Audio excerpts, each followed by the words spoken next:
Are we recording? Awesome. Okay, hi, I'm Samantha Barnes, and I am doing the week 3 module number 2 or whatever. The second assignment about the blindfolding with the airplane.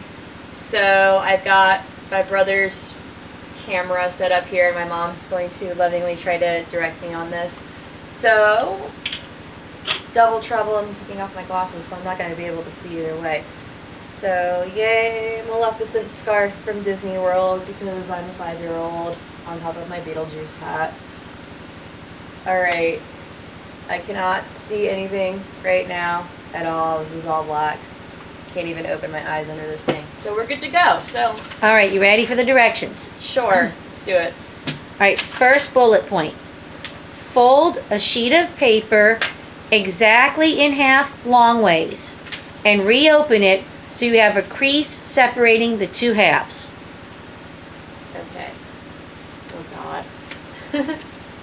See, I thought when I was going to do this, like, oh, this isn't going to be so hard. I used to make paper airplanes all the time when I was a kid. My dad, like, he was really into this. We do this all the time. Now I'm like, maybe not. Okay, step 1. I think probably looks okay. Okay. I hope. Alright. On one end of the paper, fold each corner toward the center to the point where the inside edges are even with the center line crease. Say that one more time. On one end of the paper,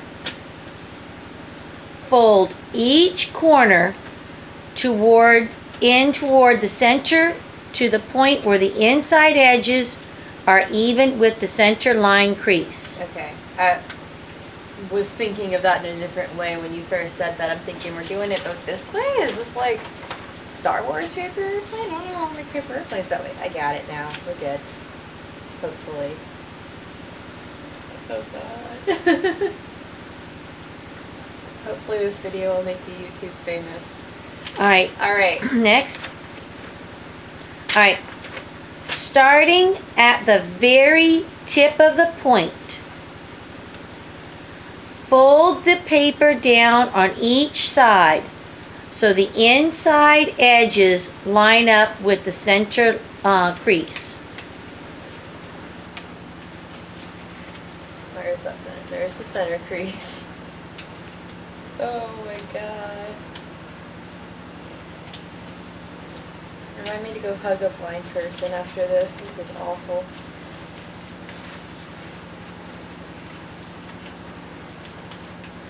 It's not quite right. I don't think it isn't. That feels pointy. Okay. Okay. Alright. Turn the airplane, start over. Turn the paper airplane over and fold it in half along the center line. It doesn't want to quite fold back over that crease, which means I probably messed up. Okay. Now, fold the first wing with the line of the fold running nearly parallel to the center line of the plane.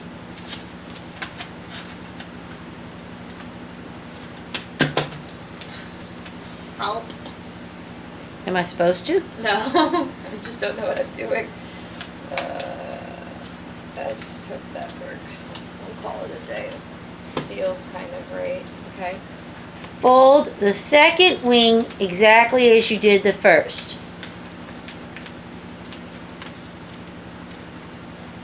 Okay. Just trying to make them sort of line up. Alright. And that's it for the directions. So now I guess you can take off your blindfold and look at your plane. Alright, let's see how badly I've messed this up.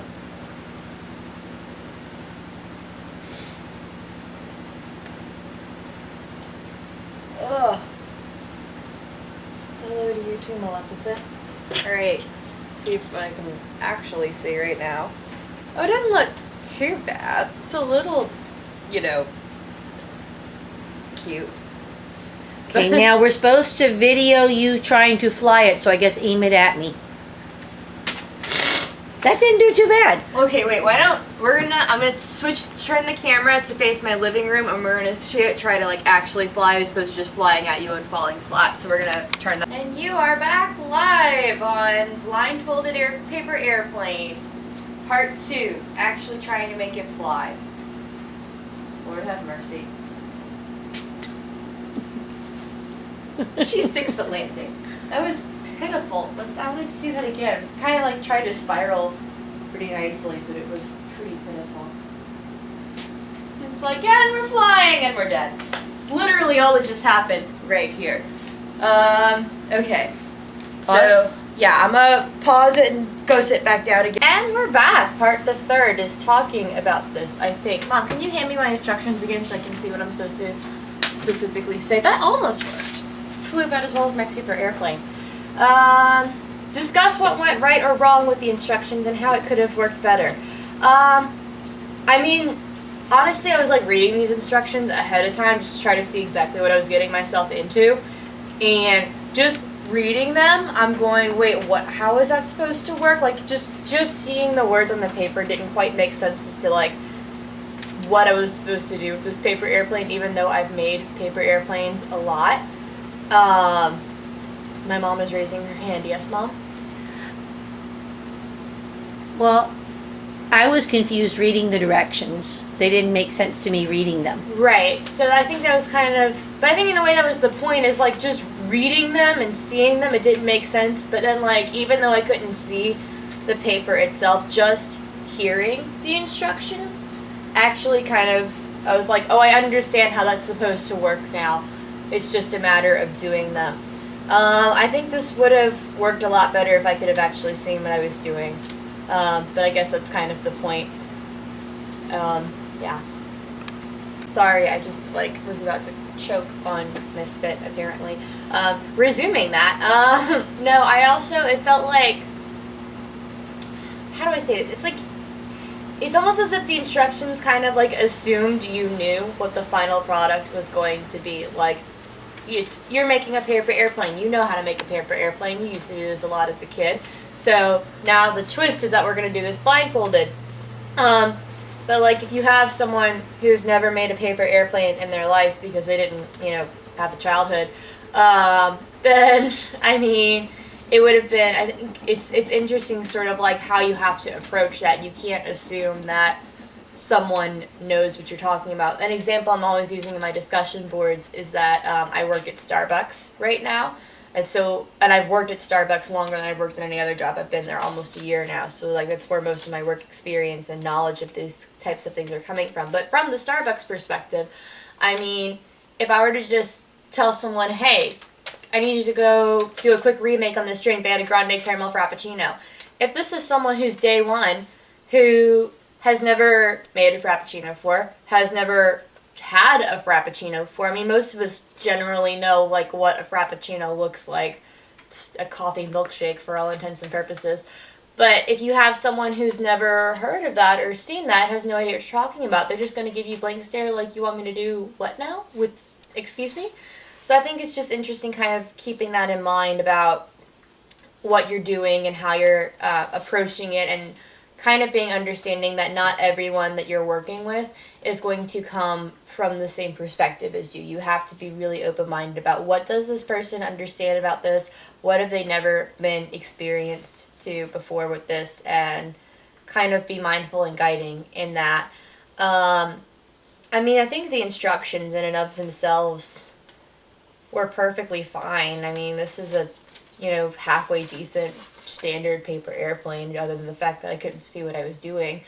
I think for this specific example with the airplane, oh, I bent my tip.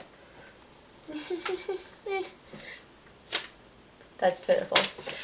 With this specific example with the paper airplane, I think if you had someone not just reading you these specific instructions and nothing else, but it's like, okay, so fold the sheet of paper exactly in half long ways and reopen it so you have a crease separating the two halves. If there had been someone there who was kind of like walking me through it a little more specifically, like, okay, no, I need you to like, okay, you're bending it in the right way. Okay, wait, that looks good. No, take it back a little bit. Kind of been able to walk you through the process in a little more detail for something in this like specific example. I think that probably would have made it come out a little bit better. I'm relatively proud of this, blindfolded paper airplane. The lines aren't exactly parallel. I don't know if you can really see how that crease looks from here or not. It's a little more slanted on the wing, but I mean, that's not bad. It turned out pretty okay. But like I said, I made paper airplanes a lot as a kid. So if you have someone who's never made a paper airplane, or a frappuccino, or whatever the case may be, I mean, you have to just be really mindful about being very specific in what you're looking for. And okay, well, what about this? No, it needs to be more like that. Just being really specific and clear, just to make sure that your employees understand what they need to do and what the end game has to come out to be and how it has to happen. So I think it's just being really mindful of that and also understanding that not everyone's going to come from the same perspective. So, yay, option 2.